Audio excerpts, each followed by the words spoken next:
You will note that I will be dressed entirely differently for the rest of the video. That is because I hail from the future. I wasn't particularly satisfied with the opening for this video. It had absolutely nothing to do with the subject matter, which ended up being a lot more important to me than I had initially thought. So I'm just gonna cut this in, cut out all the dross, and we're just gonna go from there. So I hope everyone enjoys the video. I'll save what was there for something else sometime later. It's been a little bit since I made a non-Godzilla Save the Earth Melee Godzilla video, and I don't know if you've noticed, but I've tried to kind of intersperse them. I don't want to just have Godzilla Save the Earth Melee videos, so I figured I'd make a video talking about how I came to love Godzilla in the first place. My Godzilla story, if you will. You'll learn a little bit about me. Obviously, I'll keep the details a little bit light, but it's rather interesting. And before or after you listen, feel free to leave yours in the comments, because I'm sure everyone has a different story of how they came to love Godzilla. On to the story. So I've loved Godzilla since before I can even remember. My godfather and my father were cousins. I won't name my godfather, but whenever he would write me a birthday card, he would always sign it thus: Don Vincenso, the Godfather. Man who doesn't spend time with his family can never be a real man. And they were like the best of friends growing up. I'm pretty sure Dad told me, and I mentioned it in my Godzilla timeline video, but they would stay up late and watch the Ultraman show.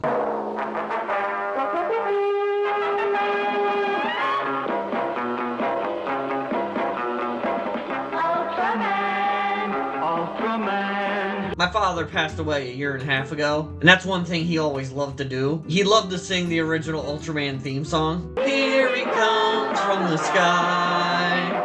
But anyway, so they were into that kind of thing. My dad kind of grew out of it, but he never forgot that he had done it. As I said in that previous video, eventually we watched the Ultraman show together, seasons 1 and 2. But my godfather, long story short, he lived 3 hours away. But while I was young, every couple months, he would come down to our house so that he could drink beer with my dad and just kind of chum it up with him. Like I said, he lived 3 hours away. So he would stop at a convenience store before he came down, but when he would go and get beer, there would be those $5 DVDs for sale at that convenience store. And I don't even know what convenience store it was. But at some point, he started buying the Sony DVDs for the Showa movies and the Heisei movies, and he would give them to me when he came down. And so by the time I was like 13, I had damn near all the Godzilla movies. So the Godzilla movies were an offer I couldn't refuse. And a young boy is gonna love those things.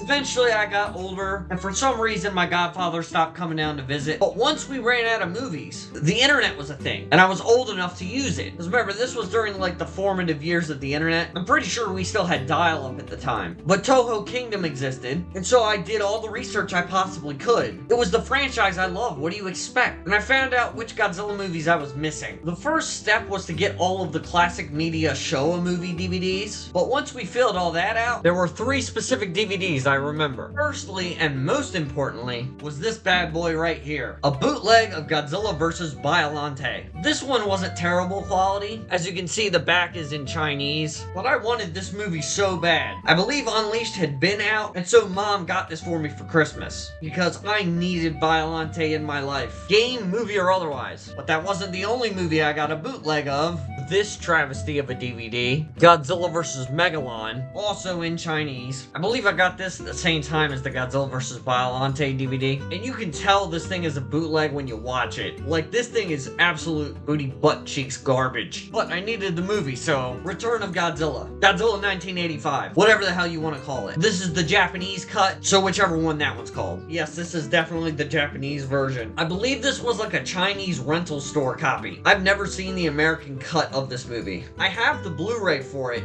but the Blu-ray only includes the Japanese version, so I haven't seen the Raymond Burr cut. After that, it was going to be many a year before Godzilla 2014 came out. Like, you younger fans do not understand the absolute drudge that was that dead zone. I believe the only thing at that time that a Godzilla fan could look forward to was the IDW comic books. I believe I also got the Dark Horse graphic novels at that time. I was just starved for Godzilla content. The young kids that I saw at Godzilla X Kong: The New Empire don't realize how lucky they are. And with stuff like Godzilla Save the Earth Melee coming out, this is literally the best time in my life to be a Godzilla fan. Anyway, I just wanted to share that with you all. I'm not that old, but I grew up in the doldrums of the Godzilla franchise. Stuff like Kaiju Combat happened, the IDW comics happened. Does anyone remember the Godzilla 3D to the Max thing? Does that happen? I remember being super excited about that. And when Godzilla 2014 2014 came out, it was the shit. That was the first Godzilla movie I ever saw in theaters. I know I rag on it now, because with the benefit of being able to watch the movie again and kind of review it in detail, I'm really not the biggest fan of Godzilla 2014, but the experience of seeing a Godzilla movie in the theaters for the first time was nothing short of amazing. Remember, the Matthew Broderick movie was the last American film that had come out in the franchise, and obviously as a child, even I understood the absolute stupidity of the fact that he didn't even get atomic breath in the movie. So that moment in Godzilla 2014,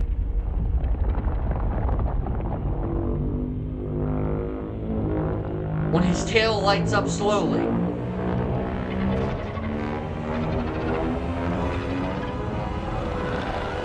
was so cathartic you have no idea. So young Godzilla fans, count your blessings. I'm not that old, but I can promise you, it's been worse. Things could be far worse. And don't take it for granted, because I love this franchise, and I hope it's still going until they put me in the ground. I want to raise children and show them the beauty of this franchise, warts and all. And if they don't like it, who cares? I will never forget the journey that brought me here. I almost feel like choking up. It means that much to me. So let me know in the comment section what your story is. How did you get introduced to this franchise? Why did you start to love Godzilla? Because the Godzilla franchise isn't the only thing with a rich history. Fans of the franchise have a rich history. All of us. And I just wanted to talk about it. Thank you guys for watching. Like and comment if you enjoyed the video, and I'll see you next time.